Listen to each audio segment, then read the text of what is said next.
তাহলে একটা প্ল্যানে কাজ করতেন না। আমরা তো এরকম করি, একটাই প্ল্যান। প্ল্যান কটা? এটা যদি ওয়ার্ক না করে শেষ, আমু নাই সালাও নাই। কিন্তু রাসূলুল্লাহ সাল্লাল্লাহু আলাইহি ওয়া আলিহি ওয়াসাল্লামের প্ল্যান এ ছিল, প্ল্যান বি ছিল, প্ল্যান সি ছিল। প্ল্যান এ ওয়ার্ক না করলে প্ল্যান বি তে যেতেন, বি ওয়ার্ক না করলে সি তে যেতেন, এইভাবে তিনি কাজ করতেন। তাহলে এটা হচ্ছে বেসিকলি ভিশন ওরিয়েন্টেড মাইন্ডসেটের অধিকারী যারা, তারা এটা করে, যারা ফিউচারকে অ্যান্টিসিপেট করতে পারে, আগাম অনুভব করতে পারে যে কি হতে পারে সামনে।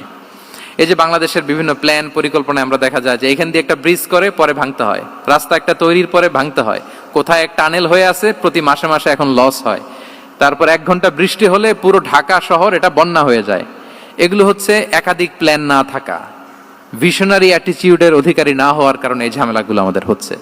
তো প্রফেটিক সিরার এই প্রফেটিক মাইন্ডসেট থেকে আমাদের নেয়ার বিষয় হচ্ছে এটা, যে আমাদেরকে ভিশনারি অ্যাটিটিউডের হতে হবে। রাসূল সাল্লাল্লাহু আলাইহি ওয়াসাল্লাম ভিশন ওরিয়েন্টেড মেন্টালিটির ছিলেন। আগাম, আজ থেকে 50 বছর পরে বাংলাদেশে কি ক্রাইসিস হতে পারে, আজ থেকে ঠিক 100 বছর পরে বাংলাদেশে কি হতে পারে, ওই রোড ম্যাপকে সামনে রেখে আমাদেরকে প্ল্যান করতে হবে। এটাকে বলে ভিশন ওরিয়েন্টেড মাইন্ডসেটের অধিকারী হওয়া।